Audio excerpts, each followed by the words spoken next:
desarrollando la presentación y cualquier cosa, si dentro de la presentación no hay algo claro, usted me puede colaborar ejemplificando. Usted meta la cuchara cuando sienta la necesidad, ¿le parece? Está bien, claro que sí. No lo Perfecto. dude. Soy así de serio.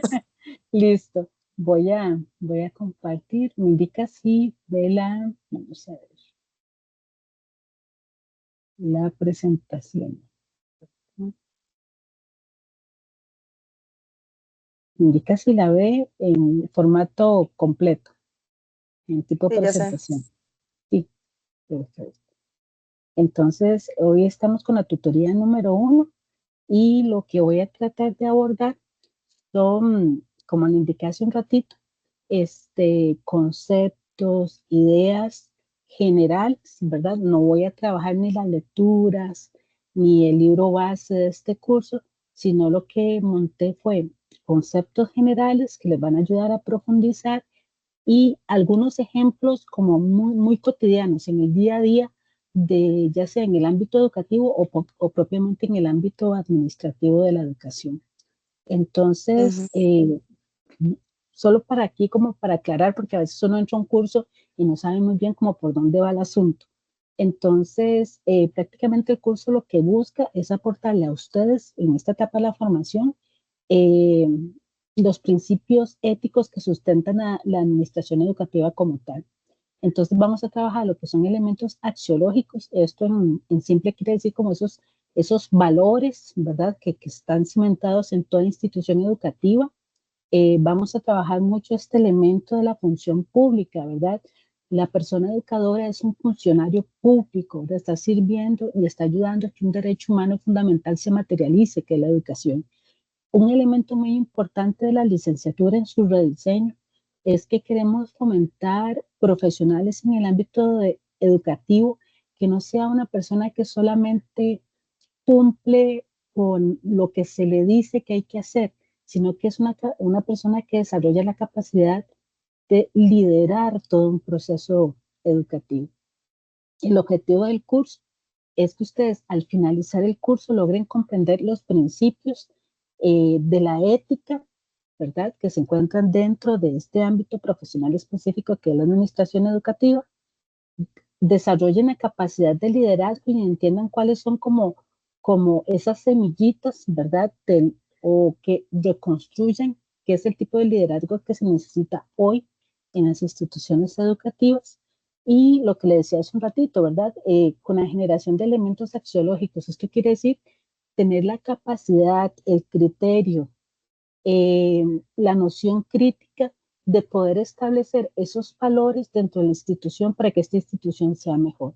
Entonces, realmente no estamos visualizando una persona en el ámbito de la administración educativa que se limite solo a cumplir normas, sino que sea una persona crítica y que tenga la capacidad de desarrollar de manera colaborativa cambios en la institución.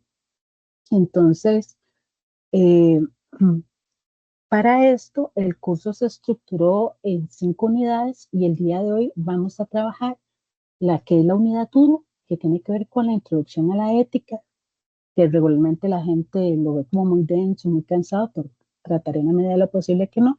Y ya después la unidad 2 es la que nos da los insumos como hacer ese amarre con esta definición de ética y todo lo que ella conlleva, con ya propiamente lo que a ustedes les apasiona, porque ya para entrar a una licenciatura, supongo que hay algo de pasión ahí, lo que es propiamente la administración de la educación.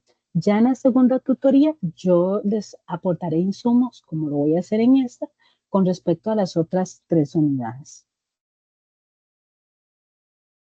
No puedo evitar siempre sacar esta gráfica, ¿verdad? Porque ustedes de las lecturas inmediatamente les hablan de ética, inmediatamente les hablan de otros términos asociados a la ética, pero algunos textos o autores omiten de que la ética viene de la filosofía, es una de las ramas de la filosofía.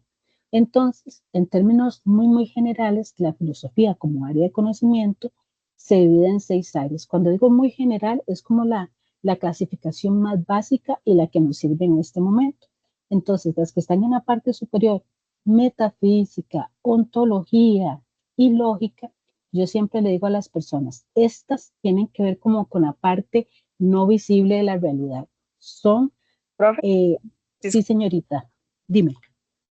digamos, se ve como la parte de Word, pero no se ve la presentación en sí, digamos, la diapositiva con la que usted está explicando. Ah, ok, voy otra vez, dame un segundito, ya lo Ah, resolvemos. Gracias. Vamos a ver qué barbaridad dice. Este está bien, aquí está. Voy a dejar de compartir. Ok, voy otra vez, entonces. ok. Compartir. Ujú.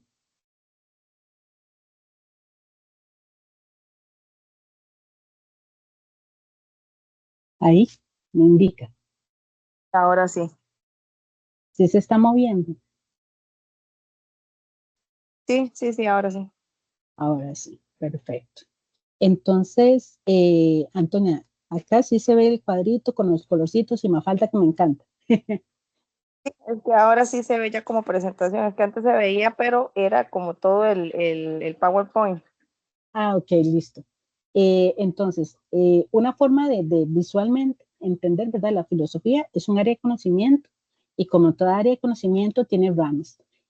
Hay personas especialistas en filosofía que hacen estas ramas como más, o sea, las subdividen más, pero para efectos del curso y como para llevar una línea, vamos a hablar de 6 grandes áreas. La metafísica, la ontología y la lógica, asóciala como con toda la parte no visible, con todo ese conocimiento no visible, con esas abstracciones que nosotros hacemos para entender la realidad. Entonces, la metafísica es esa área de la filosofía que estudia la naturaleza de la realidad, es decir, este, por ejemplo, la metafísica se pregunta por si hay vida después de la muerte, qué es lo real y qué no es lo real, ¿verdad? La ontología se ocupa del ser y su existencia. Entonces, la ontología es esa primera área de la filosofía, por ejemplo, que nos va a preguntar o vamos a empezar a pensar una noción muy enraigada en nuestra visión del mundo, que es, por ejemplo, Dios. ¿Qué es Dios? ¿Cómo se dio su existencia? ¿Cómo nosotros existimos? ¿Qué es el alma? Entonces, la ontología es esa área de la filosofía que va a empezar a trabajar y va a empezar a analizar todo eso. La lógica tiene que ver ya con la parte en cómo nosotros estructuramos nuestro pensamiento. Y la lógica trabaja más que todo con viendo a ver si lo que estamos pensando es verdadero o falso. Tiene que ver más como con estructura. Las que están abajo, la ética, la estética y la epistemología, vea que las tres vienen, inician con E, tienen que ver más con la parte terrenal, por decirlo de alguna manera. La ética, que es la que nos ocupa ahorita, va a reflexionar a este ser humano, pero ya de carne y hueso, por decirlo de alguna manera, ¿verdad? Y cuando digo que es un ser humano de carne y hueso, la ética lo va a reflexionar dentro de una sociedad, dentro del mundo, dentro de una sociedad, y va a reflexionar cómo este ser humano se comporta en esa sociedad, ¿verdad? Va a analizar su conducta. Entonces aquí ya estoy dando un elemento básico. La ética reflexiona sobre lo moral, que tiene que ver con lo social, y sobre la conducta. Entonces, esos son dos palabras claves que no tengo que olvidar. La estética va a analizar a este ser humano, pero este ser humano a partir de lo que se define que es la belleza y que es el arte. Entonces, esta área de la filosofía se desarrolla muchísimo en lo que es, por ejemplo, arquitectura, diferentes manifestaciones del arte, entonces por ahí. La epistemología indaga el conocimiento y la creencia. Entonces, ¿esto qué quiere decir? Que es el área de la filosofía que estudia, por ejemplo, asociada muy a educación, cómo aprendemos, cuáles son las mejores estrategias para aprender, qué relación hay entre el aprendizaje y la etapa de desarrollo. Entonces, un poco para que ustedes vean, ¿verdad? La filosofía, en términos macro, tiene esas áreas, pero la que nos va a ocupar ahorita es esta. Y esta tiene dos palabras claves, lo moral y la conducta. ¿Vamos bien? Me indica, porfa. Sí, profe. Perfecto. Como lo dije hace un ratito, La ética va a trabajar con lo moral y la conducta humana.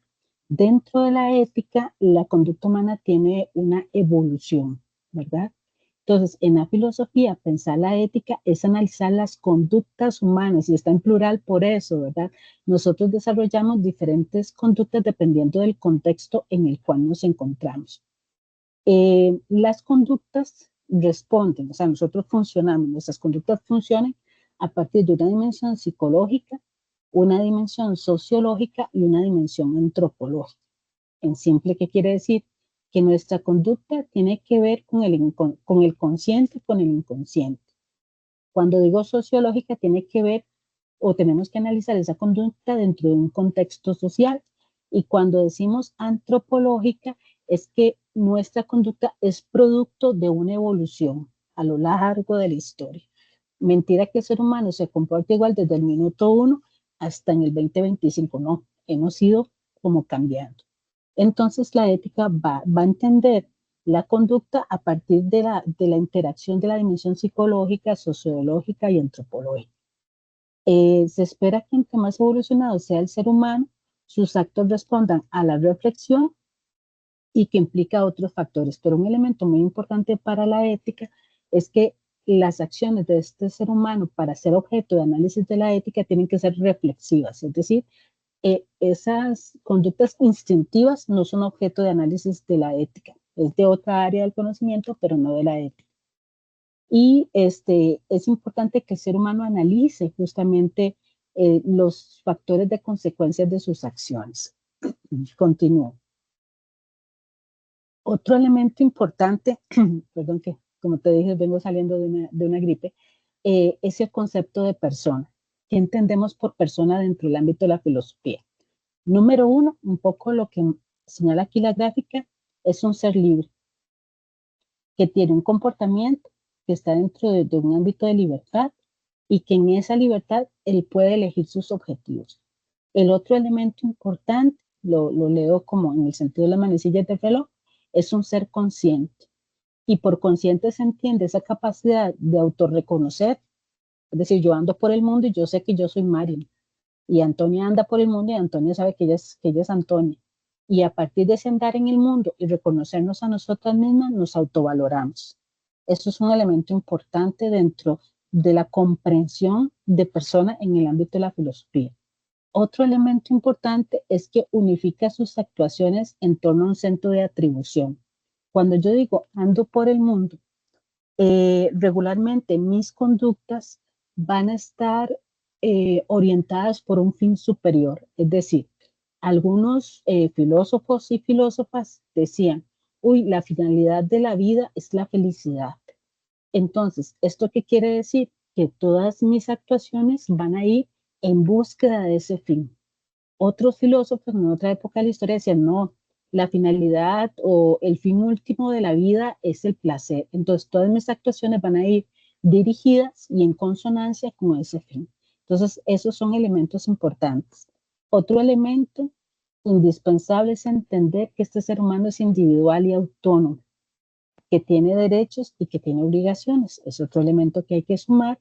Y otro elemento importantísimo es que somos capaces de obtener conocimientos, usarlos y usar esos conocimientos para tomar decisiones. Y justamente hacia este último punto es donde cierra el curso. Usted como administrador educativo tiene un conjunto de conocimientos que lo hacen tener un conjunto de obligaciones y aparte de eso, esos conocimientos, usted está en la obligación de utilizarlos para fundamentar sus decisiones. Entonces, ahí como para tenerlo en cuenta. Ahora sí, esta parte teórica que traté de ponerla en un lenguaje eh, sencillo sin quitarle profundidad, ¿cómo podemos sintetizar entonces para efectos del curso qué es la ética? Bueno, la ética se estudia dentro de la filosofía como una disciplina que analiza las conductas humanas. Un ejemplo acá que les traigo es, por ejemplo, en la Administración Educativa Costarricense, los directores de los centros educativos deben tomar decisiones que consideren el impacto en estudiantes, docentes y comunidad.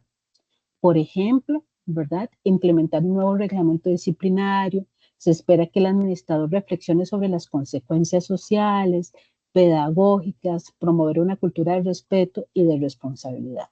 Entonces, todo lo teórico que dije hace un ratito, vean que en términos reales se aplica en el día a día, o debería aplicarse en el día a día, ¿verdad? Entonces, no visualizamos un administrador educativo que implemente un reglamento sin haberlo analizado, sin haber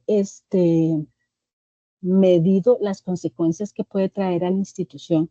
Y muchas de la crisis educativa que estamos ahorita se debe justamente a que ese espacio de reflexión no se da. Y si un administrador o una persona que se dedica a la administración educativa no tiene ese espacio, no estamos hablando de una persona que tenga características de liderazgo, estamos hablando de otro perfil. Cuando guste interviene, Antonia, yo no me enojo. Está bien, profe, no estoy analizando todo lo que se está diciendo. Perfecto. Otro elemento importante, perdón, que es que este teléfono suena como una podadora de cortar césped, ya lo puse por allá. Otro concepto importante dentro de esta unidad es que son las normas. Entonces,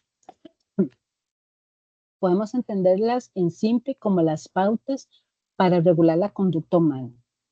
Y estas normas, porque hay diferentes tipos de normas, necesitan ser enseñadas, ser reforzadas y ser constantes. O sea, que constantemente se está haciendo referencia a ellas, ¿verdad? Y estarlas como una gotita sobre una piedra, ¿verdad? Estar insistiendo, insistiendo, insistiendo, porque si no, no se interioriza la norma y no se genera el comportamiento que se espera.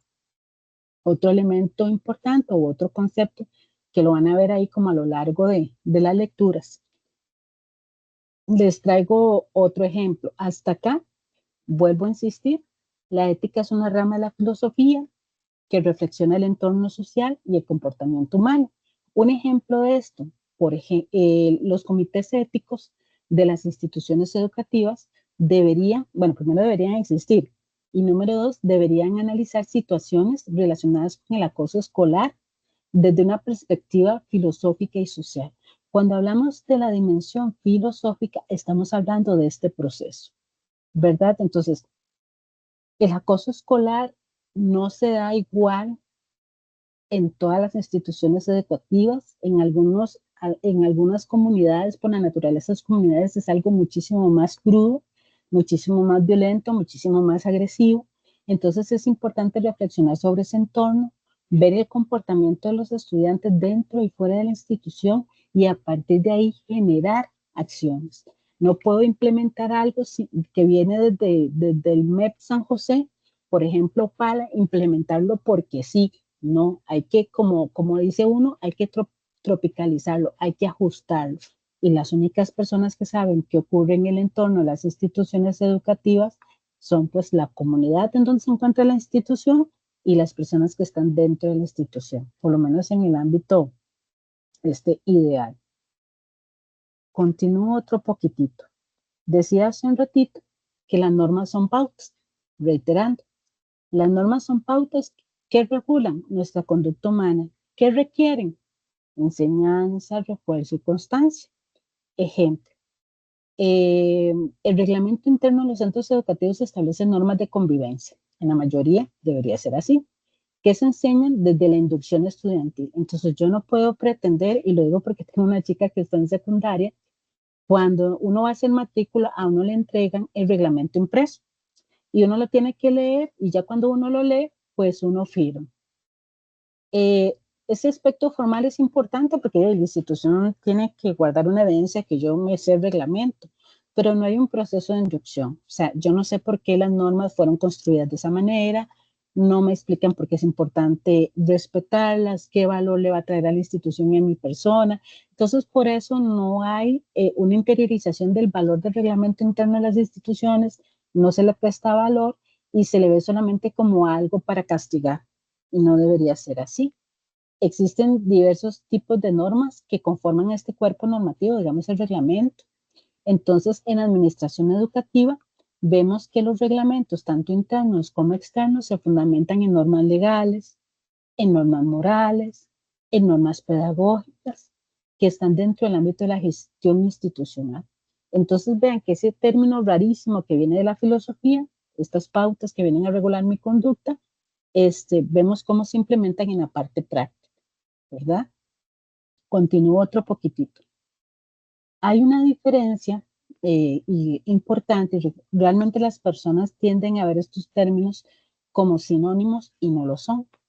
La ética se produce de manera individual, es producto de la reflexión, orienta mi comportamiento individual y el valor, o sea, yo un valor lo acepto como tal cuando yo lo capté, es decir, lo interioricé y lo declaro como importante para mí. Voy a dar un ejemplo que a la gente no le gusta, pero es una realidad. Yo, Marian Álvarez Hernández, producto de una reflexión de mi vida, yo he llegado a determinar que para mí es importante la fidelidad. La fidelidad desde la amistad hasta la pareja, por decirlo así. También hay procesos de fidelidad para la familia. Para mí un valor muy importante es la fidelidad. Entonces, mi comportamiento va a estar regulado por eso. ¿Por qué? Porque yo el valor lo capté, lo declaré como importante y un valor súper apreciado para mí. Si yo llego a interactuar con otra persona y veo que para esa persona ese valor no es relevante, pues la lógica me diría, mejor me alejo porque comparte o no comparte mi valor, ¿verdad? O no ve como preciado mi valor. Entonces, por ahí. Eso es un ejemplo, ¿verdad? De una dimensión E. La moral se produce en la colectividad, son normas que se imponen, vienen desde afuera, yo no tengo chance de reflexionarlas y decir si las acepto o no. Es un comportamiento, este comportamiento se ejerce por normas casi de carácter obligatorio, por decirlo de alguna manera, y se obligan a aceptarlas de manera inconsciente. Voy a dar un ejemplo. En Costa Rica y en otros países, sobre todo a nivel de Centroamérica, la mayoría de los países centroamericanos, por ejemplo, tienen una moral religiosa asociada al catolicismo, la mayoría, ¿verdad? No estoy diciendo que otras no lo sean, pero digamos, estoy dando un ejemplo desde la mayoría.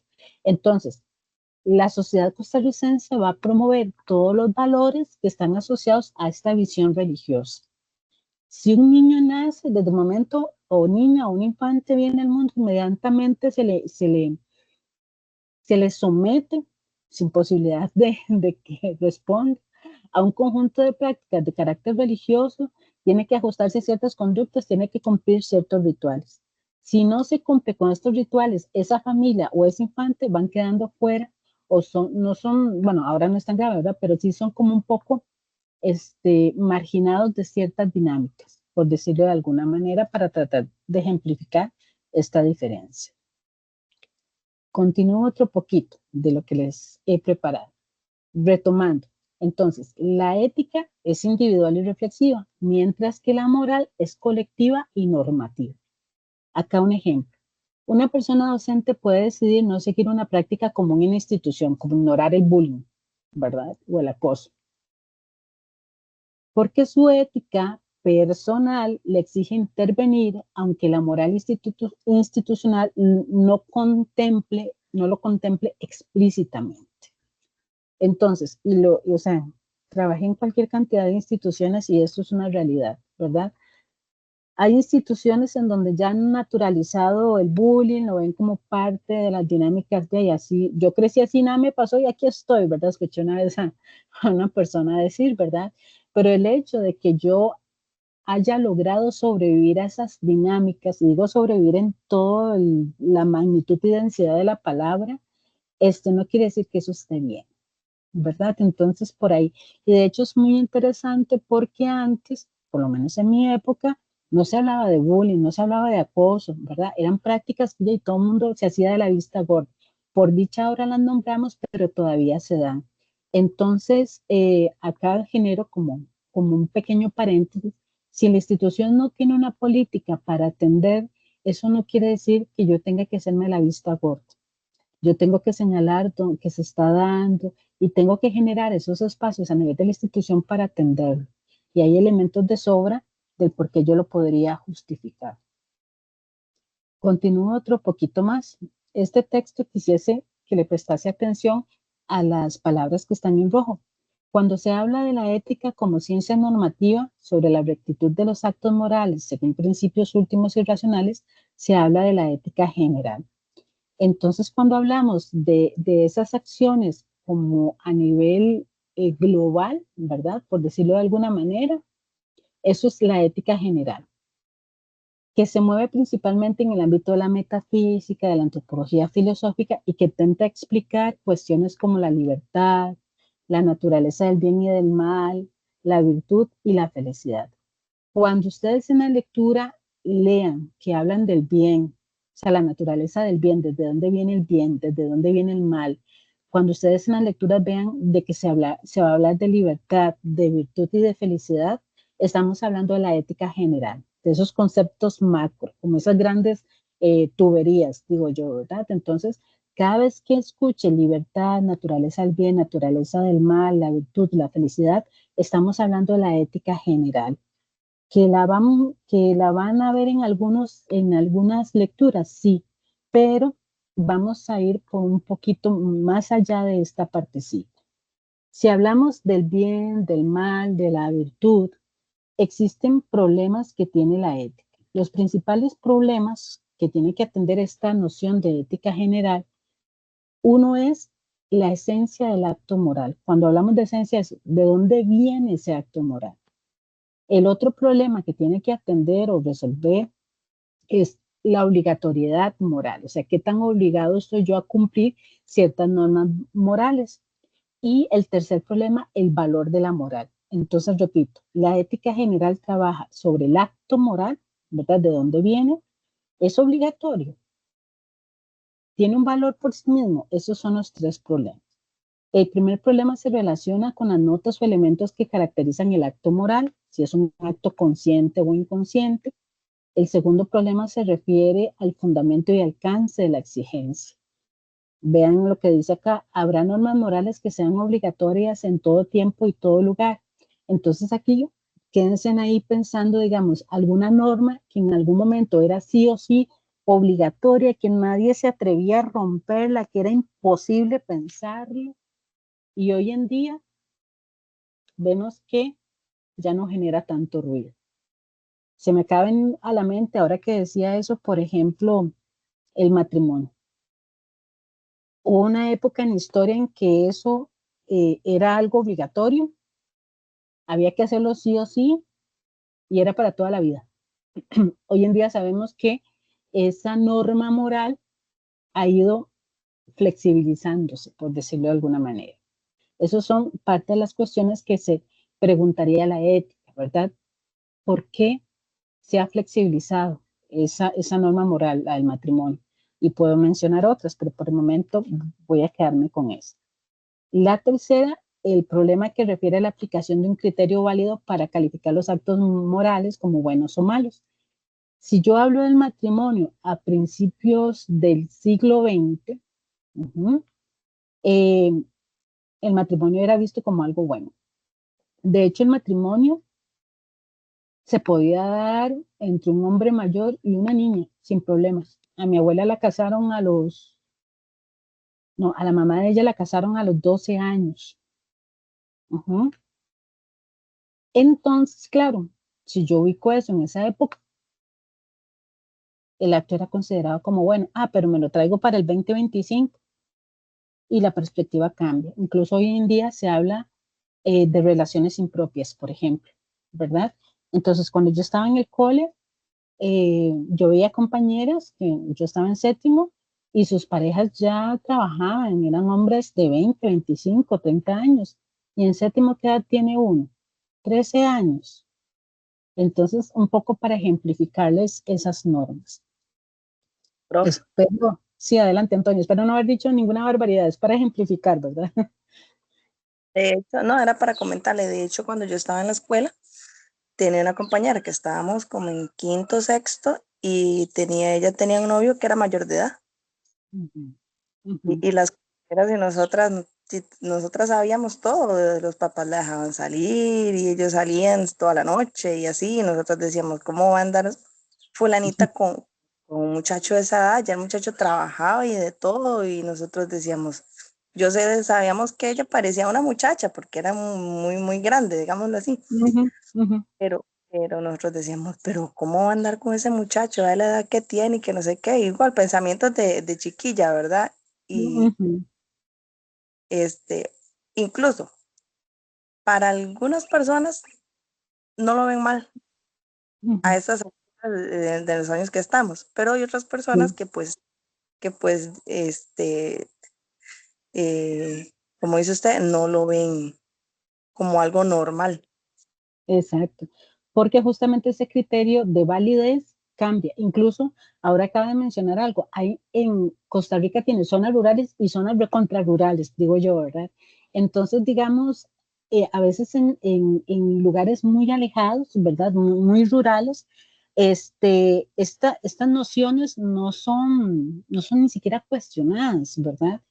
Por mil cosas. Claro, si uno empieza a hilar, ¿verdad? Uno ya va encontrando que sí, o sea, la validez no es tal y entonces uno empieza a cuestionarse algunos elementos. Pero con lo que usted me acaba de señalar es lo que quiero ejemplificar con esos problemas que la ética general valora, ¿verdad? ¿Qué es válido, si una norma es válida o no, ¿verdad? Y cuáles son los criterios para declararla válida, qué tan obligatorio es seguir una norma, ¿verdad? Y cuál es la esencia de esa norma. Entonces, por ahí vamos súper bien, estamos captando el asunto. Entonces, como llegando a puntos, la ética no solo juzga los actos, sino que busca comprender las causas profundas detrás de ellos. Doy un ejemplo desde el ámbito educativo. Ante una falta disciplinaria, se supone, ¿verdad?, que el equipo administrativo analiza las causas, o sea, qué fue lo que, o sea, sí, el chico o la chica cometió esta falta, ¿de qué tipo de falta estamos hablando? ¿Qué lo llevó a actuar de esa manera? Esas causas sociales yo las puedo restringir meramente al ámbito institucional o puedo llevarlas un poquitito, ¿verdad? A lo que dice el siguiente, ¿verdad? A lo familiar antes de aplicar la sanción, ¿verdad? A veces sencillamente nos limitamos, ¿verdad? Un poco para no entrar en enredos. Actualmente al docente y al administrativo y a la persona que se encuentra en el ámbito de la administración educativa les da pavor aplicar las normas. ¿Por qué? Las normas disciplinarias, porque hay un desconocimiento del reglamento. No logran argumentar claramente por qué esa norma el colegio la definió de esa manera. Entonces, claro, ¿verdad? Mejor lo pasamos por alto, hacemos una sanción acá, cumplimos el procedimiento y listo. Entonces, ahí son elementos a reflexionar. Continúo otro poquito más. Como dije hace un ratito, hay otra palabra, la ética y los actos humanos. La ética tiene como propósito fundamental indagar y explicar los actos humanos. Hay una distinción entre actos humanos y los actos del ser humano. O sea, yo como ser humano hago acciones todos los días. Los actos humanos, esas dos palabras juntitas las vamos a asociar con la ética. Entonces, los actos del ser humano, como dije hace un ratito, es todos los actos que yo genero como ser que anda en el mundo y están relacionados con la razón y la voluntad. Los actos humanos son objeto de estudio cuando entra la inteligencia y la voluntad. Implican aspectos espirituales, afectivos, físicos, estéticos y sociales. Es decir, los actos humanos son actos en donde ya usted le suma, ya lo pensó, ya lo decidió hacer, ¿verdad? Entonces ahí ya es un acto que tiene otra dimensión y es objeto de análisis de la ética. Vamos a ver este ejemplo, si este ejemplo lo logré captar bien. Entonces, la ética distingue los actos humanos voluntarios y racionales y los actos del ser humano naturales. Entonces, todo aquel acto que es voluntario, o sea, yo decidí hacerlo y tras de eso lo pensé, entonces esos son actos que son objeto de la ética. Los actos naturales no lo son, o sea, la ética no se va a preocupar si usted respira o no respira, ¿verdad? La ética no se va a preocupar si usted camina o no camina, se preocupa del caminar suyo, si ese caminar, por ejemplo, va a llevar a que usted mate a alguien, ¿verdad? Entonces a eso me refiero un poco a la distinción. Tratando de traerlo al ámbito de la administración. La administración educativa evalúa los actos voluntarios del personal docente en los procesos disciplinarios, ¿verdad? Entonces ahí está el aspecto, ¿verdad? Porque yo voy a valorar los actos del personal docente, porque llevan una voluntad, el docente lo hace o no lo hace, y aparte lleva un principio de racionalidad, decidió y pensó no hacerlo. Entonces, por ahí van elementos que son objeto de la ética. Existe una relación entre la ética, la toma de decisiones y las instituciones.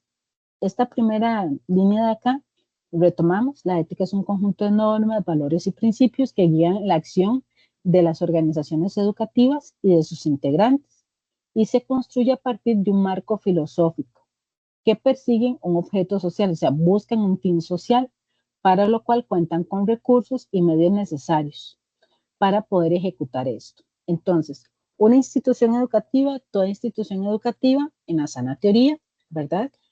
Tiene normas, tiene valores, tiene principios, tiene recursos para poder materializar lo que debe ocurrir ahí. Segundo punto, con este propósito, la persona que está responsable de esa institución educativa o personas tienen que tomar decisiones sí o sí.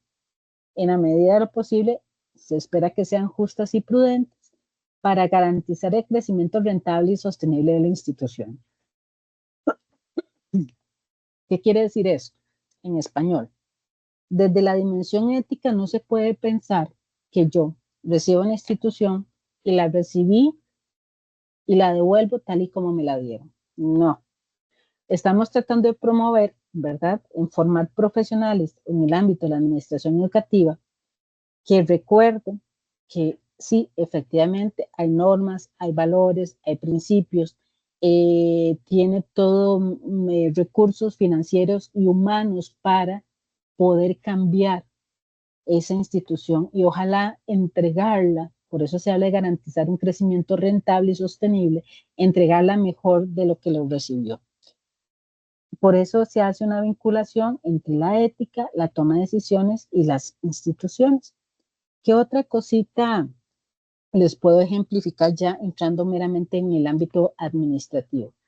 Si estamos hablando de que la ética guía la toma de decisiones de las instituciones, y recordemos que las instituciones no son personas, sino que hay personas que hacen a las instituciones, debo generar como administrador valores, generar procesos democráticos, generar procesos de diálogo y sostenibilidad. Un ejemplo, la elaboración participativa del Plan Educativo Institucional, el famoso PEI.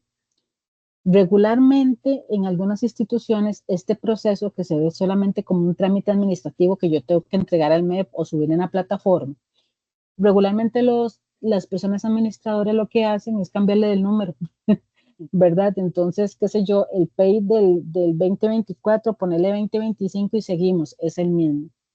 Entonces, por eso no se ve ese crecimiento en la institución, esa rentabilidad, esa sostenibilidad, porque no se toma el espacio para contarle, ¿verdad?, al consejo, por decirlo de alguna manera, o a los padres o a la comunidad, vea, la institución estaba así, vamos por aquí, nos falta alcanzar esto, no hay ese proceso de planificación, no está ese diálogo, no está esa inclusión. Entonces, por eso a veces la gente siente estas terminologías tan alejadas y que eso solo se da en ciertas instituciones. Me decía una persona en una conferencia que yo estaba participando, lo que usted está hablando solo se da en la educación privada.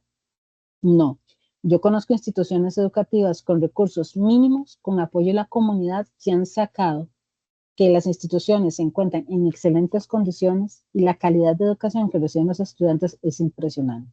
Claro, se han propuesto la meta de generar esa alianza con la comunidad, entonces las instituciones de la misma comunidad dan, y como me decía uno de los empresarios de la zona, me decía, profe, yo no tengo mucho, pero si aquí necesitan un saco tal cosa, el saco llega. Y todos ponemos 5 pesos que el saco llega. Si un tubo se quebró, y entonces es justamente ese proceso de articulación, porque se está promoviendo procesos democráticos, de diálogo y sobre todo de sostenibilidad.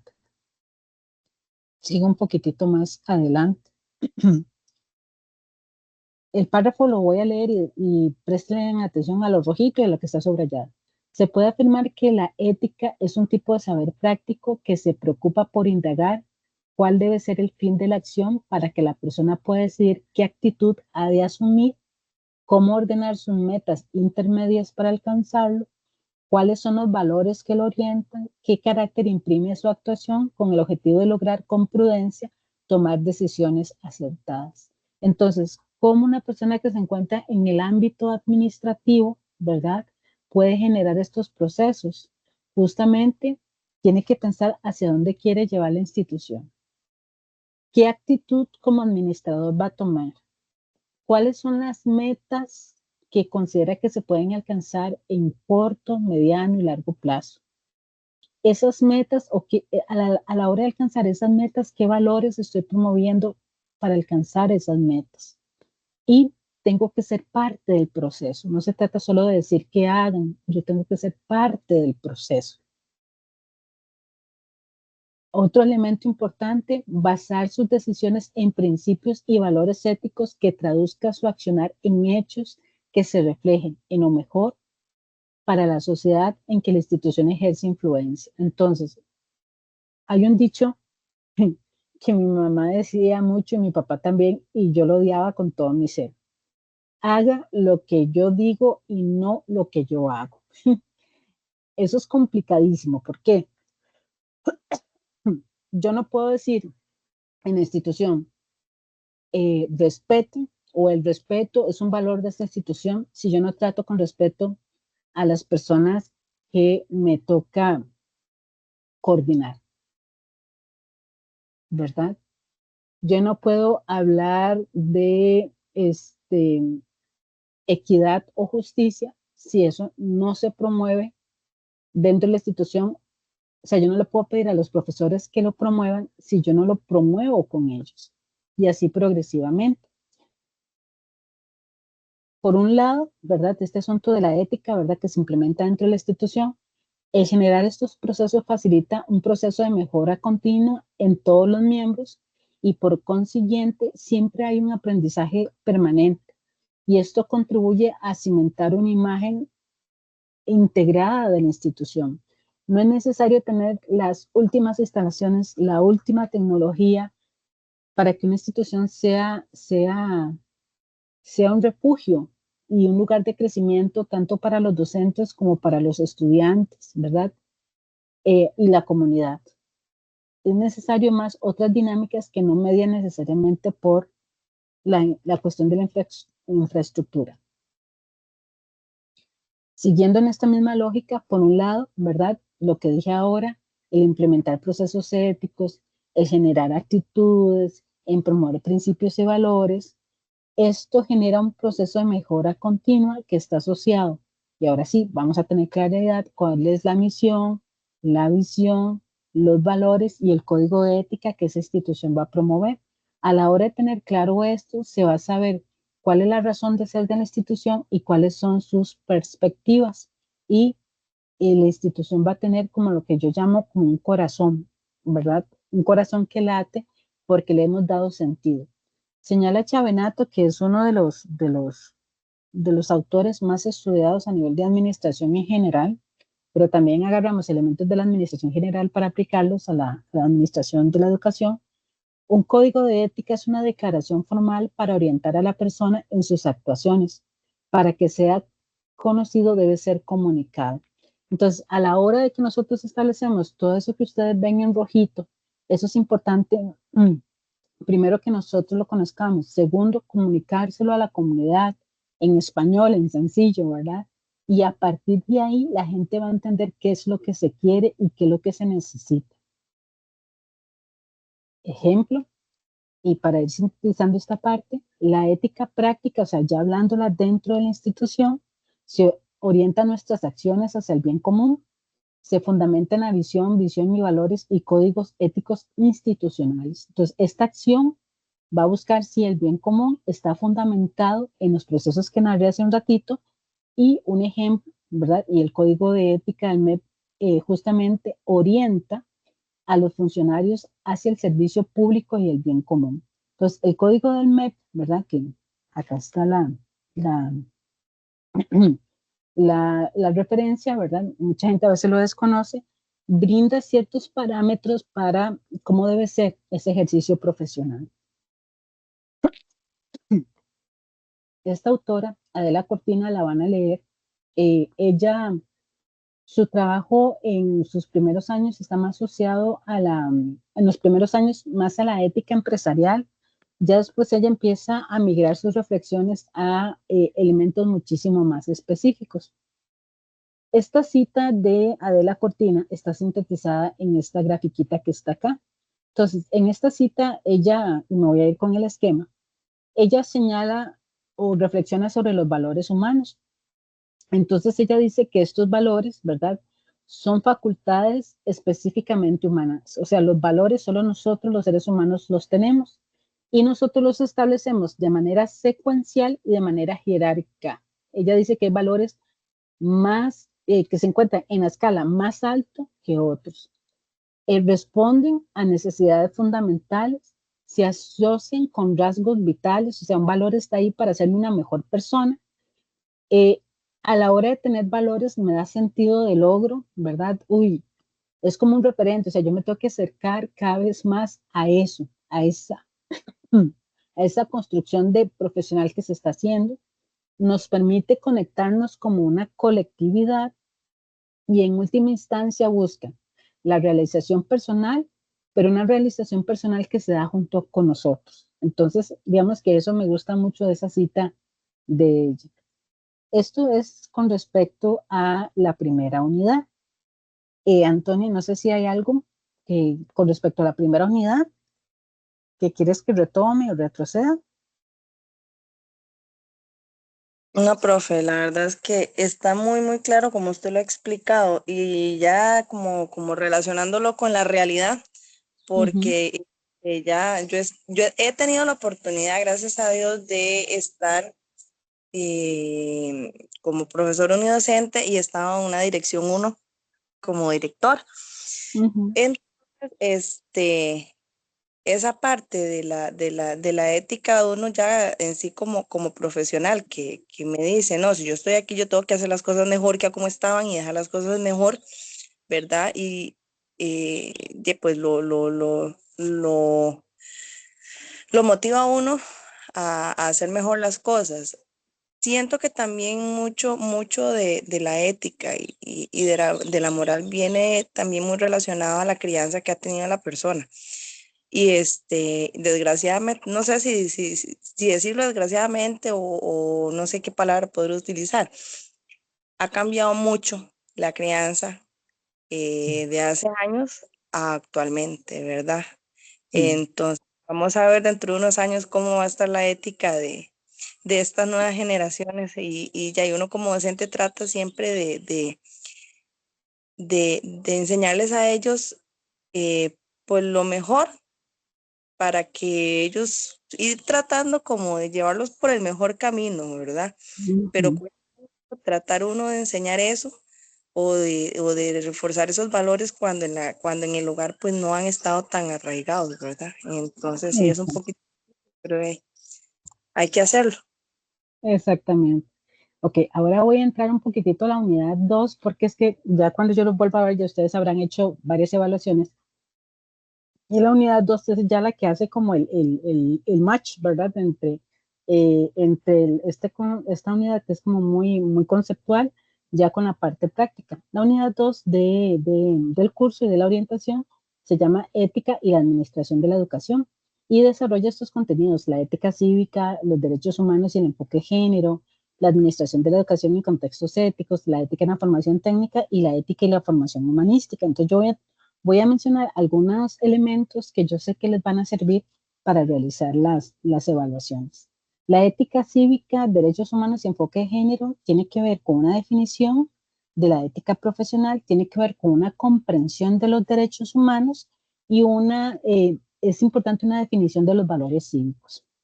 Entonces, en términos muy generales, porque no es un curso de historia ni mucho menos, en términos de derechos humanos hablamos de 4 generaciones de derechos humanos. La primera generación es la que se conoce como la generación de los derechos civiles y políticos.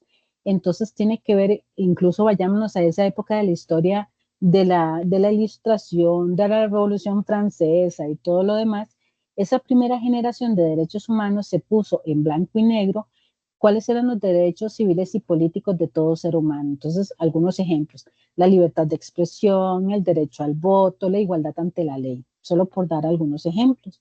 La segunda generación de derechos humanos tiene que ver con todos aquellos derechos económicos, sociales y culturales, como por ejemplo, toda persona tiene derecho al trabajo, a la salud, a la educación, a la seguridad social. Entonces, por eso a mí a veces me enfada cuando quieren tocar, por decirlo así, instituciones que permiten, es cierto, tal vez no a todo mundo, ¿verdad?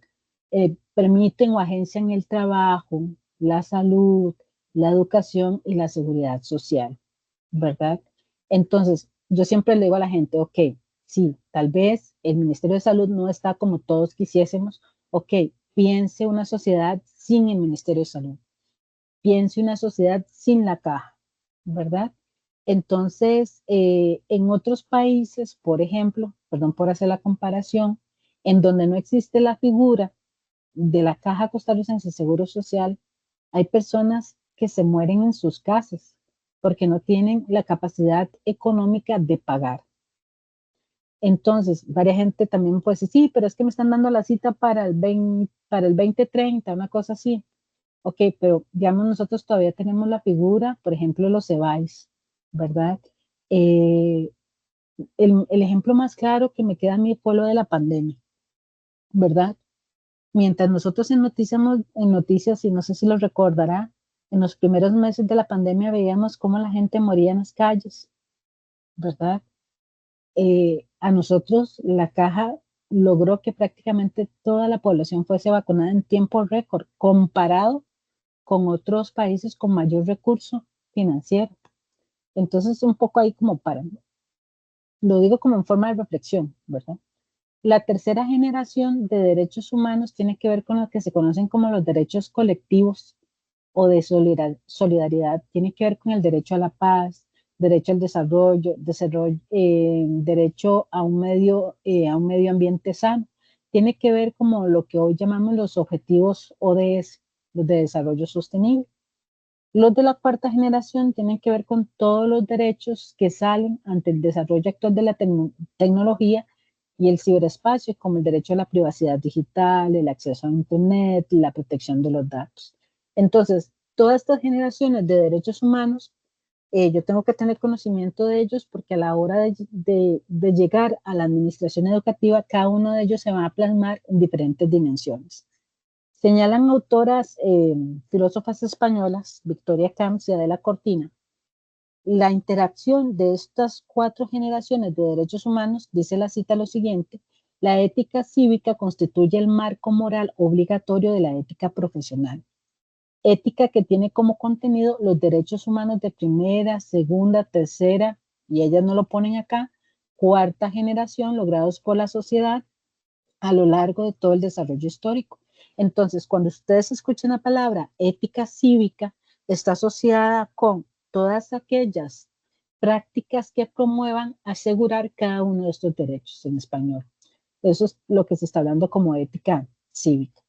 Entonces, lo que les decía hace un ratito, ¿verdad? La ética cívica incluye los derechos humanos, los valores cívicos y la ética profesional.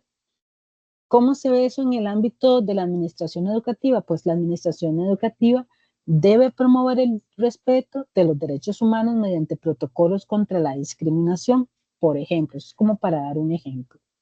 Muy bien. La ética profesional, ¿verdad? Que es otro elemento que ustedes van a ir eh, encontrando dentro de las lecturas. Es esta ética aplicada que está asociada con las profesiones directamente. Las profesiones obviamente se desarrollan dentro de la sociedad y las profesiones tienen un conjunto de valores morales y cívicos. Y la ética profesional requiere y toma en cuenta que las profesiones siempre tienen que servir a la sociedad. Entonces, ¿cómo se amarra la ética profesional con la ética cívica? Y esto refiere a este recuadrito que está acá. Es la búsqueda de coherencia, ¿verdad? Si la ética cívica promueve todos los derechos humanos, la ética profesional tiene que ser el medio por el cual yo me aseguro, ¿verdad? Como profesional, yo ser un medio para que esos principios y esos valores de los derechos humanos se conserven dentro de la sociedad. Yo soy el medio. Digamos que la ética cívica es la parte teórica y la ética profesional es la parte práctica. ¿Y cuál es el vehículo entre lo teórico y lo práctico? Pues la persona profesional es la encargada de materializar esos derechos. La ética cívica es el marco moral de la ética profesional, basada en derechos humanos y valores universales. Entonces, los funcionarios públicos, por eso se habla de la ética en la función pública, deben actuar conforme a los valores universales como la justicia y la equidad. Eh, Cuando nosotros vemos a un funcionario público de cualquier, qué sé yo, espero que no sea familiar.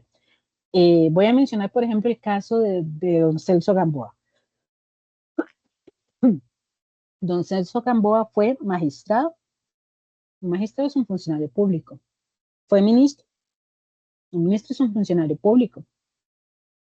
Y uno se podría preguntar, ¿sus acciones como funcionario público estuvieron dentro del marco de estos valores?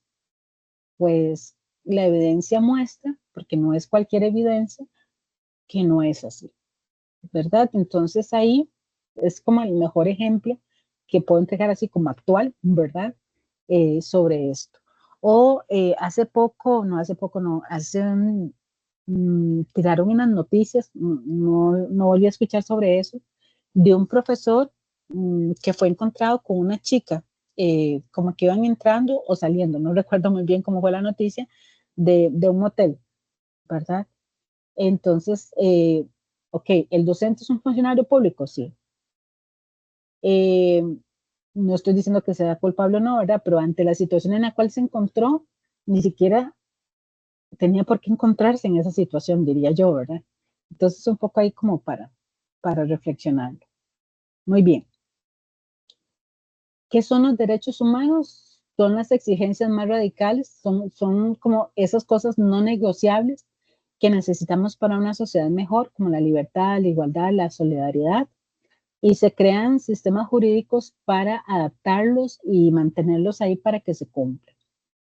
La ética profesional, ¿verdad? Tiene, como se los dije ahora, responde a un desarrollo histórico y es como el medio por el cual los derechos humanos se, se protegen, ¿verdad? Yo tengo que lograr que se promuevan. La ética cívica refiere, ¿verdad?, a la búsqueda de esos consensos, de esas, pongámonos de acuerdo para lograr una sociedad mejor. Y la interacción de los derechos humanos, la ética profesional y la ética cívica implican una formación ética. Entonces, por eso a lo largo, y que he tenido la oportunidad de trabajar por lo menos en la mayoría de las universidades públicas, hay una exigencia ahora de implementar cursos de ética profesional en todas las carreras. Cuando yo les digo en todas, es en todas que se está implementando. La ética profesional busca que las profesiones se pongan al servicio del bien común y con ello contribuyan a fortalecer la ética cívica. Mucha gente, o por lo menos en una época de la historia, hay profesionales que salieron mmm, pensando que su profesión era para hacer dinero y que ese es el fin último de la profesión. Eh, Se ha logrado un poco de conciencia más, ¿verdad? Tal vez a los que somos del ámbito de educación no nos suena extraño, ¿verdad? Que nosotros protegemos un derecho, que es la educación, ¿verdad? Y tratamos de promover buenos ambientes en el aula, pero hay profesiones en donde el asunto no es tan claro, como por ejemplo, qué sé yo, en la economía, en la ingeniería, ¿verdad? A veces al profesional no le queda claro, ¿verdad? Que se le está formando para darle un servicio a la sociedad. La ética profesional debe alinearse, debe estar en sintonía con la ética cívica para no generar un profesional que está aislado de la sociedad, que no entiende nada de lo que le pasa a la sociedad, no le importa y piensa que lo único importante es hacer dinero. Una persona que administra una institución educativa debe actuar éticamente no solo por las normas institucionales, sino como un compromiso para la sociedad. Para mí eso es como ineludible, ¿verdad? ¿Cuál es la relación entre la ética y la gerencia educativa? Todo acto educativo encierra un comportamiento ético. El propósito fundamental de toda educación es preparar para vivir en el mundo. La educación ética y moral se ocupa de formar y preparar sujetos morales capaces de construir y ejercer su condición. Las exigencias de la gerencia educativa es mantener motivados y legitimar, ¿verdad?, las metas y los logros que se generan dentro de una institución educativa que la fortalezca. Ejemplo, y una idea central, por lo menos de lo que he mencionado hasta acá, la administración educativa debe ser ética, debe promover la motivación, debe generar procesos justos y la participación. Y la educación es intrínseca a la ética, o sea, hablar del desarrollo de la educación como un acto no puede reñir o no puede ir en contra de estos principios. Ejemplo, la asignación de recursos debe hacerse con criterios éticos que promuevan equidad entre los centros educativos. En la sana teoría, ¿verdad? Cuando hablamos de equidad es darle a cada quien lo que realmente necesita. Y no utilizo el término igualdad porque no todas las necesidades son iguales, ¿verdad? Entonces, cuando se utiliza el término de equidad, es sencillamente eso, darle a cada quien lo que necesita, ¿verdad? Entonces, por ahí. Algunas consideraciones sobre la ética profesional y la deontología. La ética profesional persigue la reflexión y el análisis del bien, ¿verdad? Mientras que la deontología está más orientado a que debo hacer lo bueno. La deontología está asociada al deber, mientras que la ética está asociada a la reflexión y al análisis. La ética profesional no es normativa, la deontología sí. Cada vez que escuche la palabra deontología, usted me la va a asociar con un código, con algo que está escrito. La ética profesional como tal no está escrita, por eso a mí no me gusta que hablen de códigos eh, o códigos de ética profesional. Tal cosa no existe, ¿verdad? Sí existen los códigos deontológicos, eso sí, que son justamente estos códigos que regulan el ejercicio profesional. La gente tiende a confundirlos. La ética profesional promueve la motivación, la deontología busca nada más regular el comportamiento, la reflexión y el análisis es propio de la ética profesional, la deontología promueve y establece y regula lo que el colectivo de profesionales tiene que hacer. Por lo tanto, la deontología se basa en la ética profesional, no al revés y no son lo mismo. Aquí como a manera de esquema, la ética profesional reflexiona y analiza lo que es el bien. La deontología trabaja con el deber. O sea, yo estoy obligada a hacer lo bueno. Si no lo hago, pues seré sancionada. La ética profesional no es normativa. ¿Por qué no puede ser normativa? Porque es reflexiva. La deontología sí es normativa, establece en términos generales lo que un personal, bueno, el personal en el ámbito educativo, digamos, un docente, lo que la persona docente tiene que hacer, lo que el administrador educativo tiene que hacer, el tesorero tiene que hacer y así. La ética profesional tiene que promover la motivación, apasionarse por lo que yo hago día a día, por decirlo de alguna manera. La deontología promueve la exigencia, es acercarme o por lo menos no romper con lo que está establecido. Y en la ética profesional usted propone cambio. Ejemplo, y la idea como que quiero que quede ahí capturada.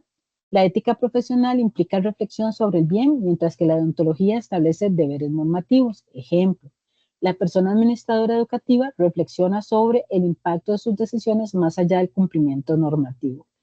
Yo puedo ser un administrador que no, aquí todo el mundo cumple lo que hay que hacer y el ambiente interno es una cosa horrorosa, ¿verdad? Entonces, ahí hay un poco, y nadie está motivado a hacer nada, todo el mundo cumple porque hay que hacerlo porque le tienen miedo a la persona que está en la administración, ¿verdad?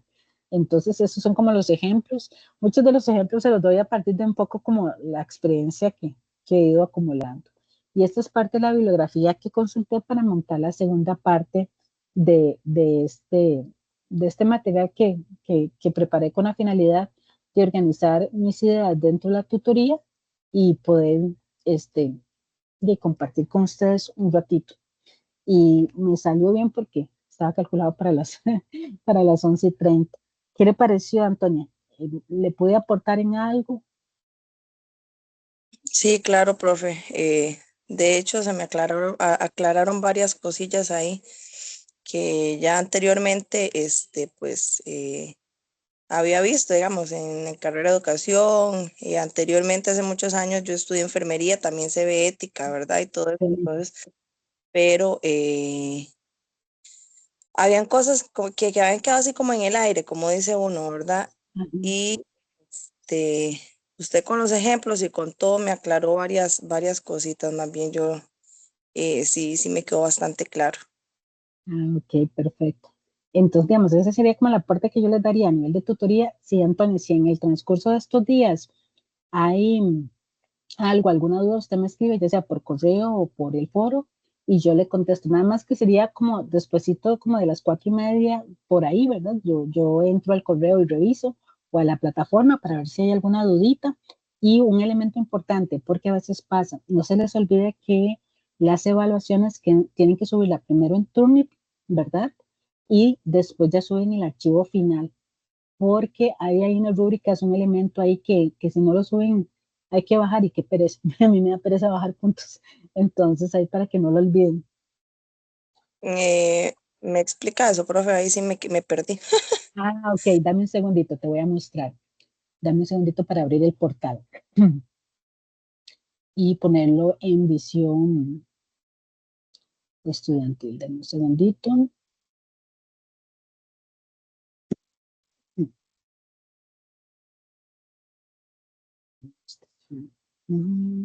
Perfecto.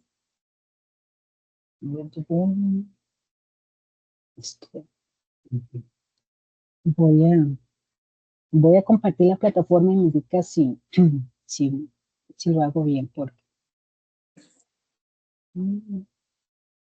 entonces,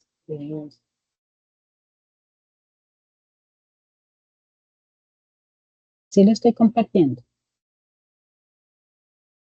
Sí, Ok, acá así lo ven ustedes, ¿verdad? Entonces, digamos, yo me voy a la tarea 1, ¿verdad? ajá, Entonces, ahí están todas las orientaciones, ¿verdad? Ahí está la rúbrica. ¿Ves que aquí dice uso de Turnitin, ¿verdad? Acá, espérate, ahí, usted tiene que subirlo acá, ¿ves? Yo me voy aquí al menú, ¿verdad? ¿Lo ves acá? ujú, Yo digo, aquí está la tarea 1, me tira eso. Y ves que aquí abajo dice Turnitin tarea 1. Antes de ah, subirlo acá, usted la sube acá. Entonces, él le va a dar un reporte, él le va a decir si la cita que usted hizo viene de tal lado y no la citó de manera adecuada, etcétera, ¿verdad? Y entonces mm, usted para que haga modificaciones. Eso es lo que nos permite a nosotros, eso es una herramienta que le permite a ustedes y a nosotros también, como regular un poco el uso de la inteligencia artificial, por decirlo de alguna manera. Entonces él te va a decir, mira, voy a decir una tontera, el trabajo soy yo 100% es de tal lugar, ¿verdad? Entonces usted da chanfle, ¿verdad? Entonces usted mm, ahí mejora, hace las mejoras correspondientes y ya, ujú, usted lo puede subir ahí cuantas veces usted lo considere necesario, ¿verdad? Ya ujú. cuando usted dice, no, ya está la versión final, usted va y me lo sube acá y listo. A mí me tira un reporte, ¿verdad? De que si usted lo subió y no lo subió. Si usted no me lo subió, hay un rubro ahí de la rúbrica que ahí tengo que bajar puntitos y a mí me da pereza. Entonces, para que no se les olvide. Bueno, es como más bien en beneficio de uno para uno ver si me faltó algo, si no me faltó, si Exacto, usé algún tipo de ayuda. exacto, exacto, exacto. Entonces, como yo les digo, no hay problema en que usted utilice las herramientas tecnológicas, siempre lo utilice diciendo, sí, efectivamente fue tomado a tal lado y usted lo pone así en el trabajo, según no sé qué, a partir de la consulta realizada en la inteligencia artificial tal, encontró esta comparación, yo estoy de acuerdo, no estoy de acuerdo, o sea, yo no tengo problema, pero si usted lo cita como se debe, listo, nada pasa. Y así es en todas las evaluaciones. Por ejemplo, a nivel de licenciatura, sí lo estamos pidiendo en todas las evaluaciones, en los diplomados y bachillerato, por lo menos en una o dos evaluaciones, porque sí nos estaba dando que la gente estaba abusando demasiado del asunto, entonces había que generar alguna herramienta para por lo menos obligar al estudiante a volver a revisar el trabajo y irlo ajustando. Y en ese proceso de revisión yo siempre les decía a los colegas, algo se aprende, entonces no lo demos como por perdido. Ujú. No, sí, está bien, bastaba así lo más bien. Bueno, entonces ahí, que dicha que lo mencioné porque no me lo preguntó, pero entonces sí, hay que hacer eso en todas las evaluaciones de ustedes. Y también hay otro elemento que me pasa mucho en este curso, me olvidan autoevaluación. Entonces ahí también es la una de las últimas cosas que hay que hacer, ya se la olvidan, porque como que no le dan valor, ¿verdad? O se les va la fecha, entonces yo, ay, qué tristura, ¿verdad? Entonces, por ahí para tenerlo pendiente. Ujú. ¿La autoevaluación usted la envía o viene como dentro de los trabajos o algo así? Viene ya, ahí viene una tablita y vos te evaluás y la remitís y listo. Por eso Ah, es que la olviden. ya, ya, ok, no, ya la apunté. Listo. Entonces, de ahí, si todo sale bien, nos vemos en la segunda tutoría y si no, yo estaré al pendiente de cualquier consulta. Y que tenga un lindo fin de semana. Está bien, profe, muchísimas gracias igualmente y que se termine de mejorar. Gracias, hasta luego. Hasta luego.